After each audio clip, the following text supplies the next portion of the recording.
Le cri des ténèbres. Le génocide du Rwanda en 1994. Abonnez-vous à la chaîne pour rejoindre notre communauté. Nous parlons de culture, d'histoire. Le Rwanda, pays des 1000 collines, est un endroit où la nature semble éternellement paisible. Les champs verdoyants, les rivières calmes et les chants des oiseaux cachent pourtant une tension invisible qui couve depuis des années.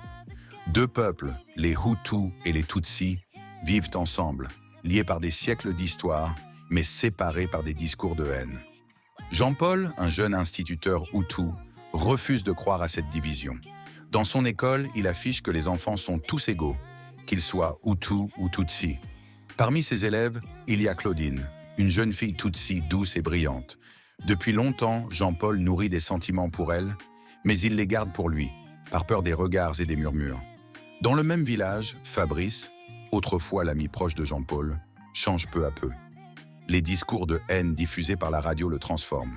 Les Tutsis veulent tout nous prendre, dit-il souvent. La propagande empoisonne son cœur, et il rejoint bientôt les milices armées qui se préparent dans l'ombre. Le déclenchement avril 1994. Un avion transportant le président Hutu est abattu. Quelques heures plus tard, la radio lance dans tout le pays « Les Tutsis sont responsables, éliminez les cafards ».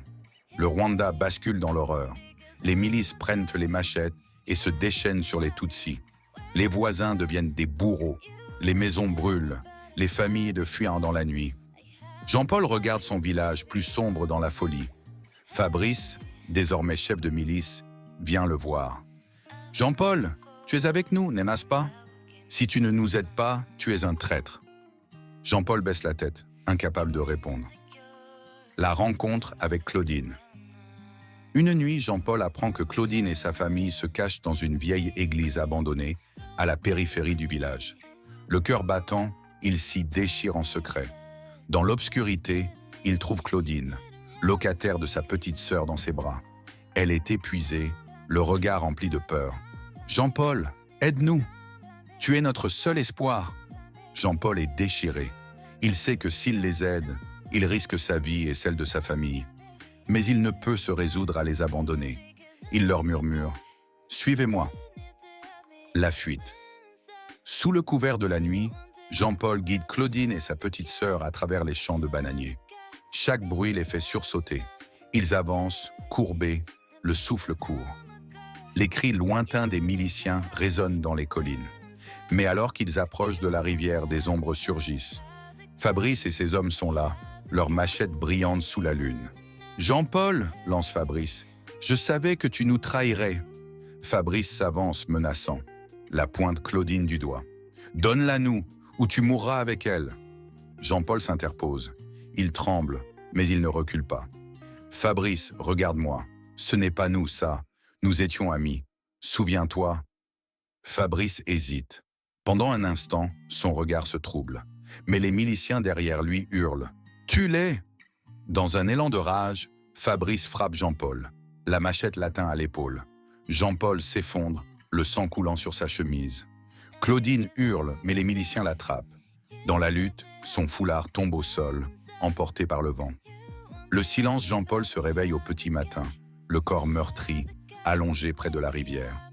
Le silence est assourdissant. Autour de lui, les cadavres jonchent le sol. Le village n'est plus qu'un champ de ruines et de cendres. Titubant, il marche à travers les déclins. Il appelle Claudine, encore et encore, mais seul l'écho de sa voix lui répond. Près de l'église abandonnée, il trouve son foulard, maculé de boue et de sang. Il tombe à genoux, le foulard serré contre lui, les larmes coulant sur son visage. Épilogue. Des années plus tard, Jean-Paul est un vieil homme. Il enseigne dans une école reconstruite sur les ruines de son village. Les enfants l'écoutent en silence tandis qu'il raconte son histoire. Il leur montre le foulard de Claudine, soigneusement plié dans un vieux livre. La haine est un poison, mes enfants. Elle détruit tout ce qu'elle touche. J'ai perdu des amis, des voisins et celles que j'aime. Mais vous pouvez choisir un autre chemin.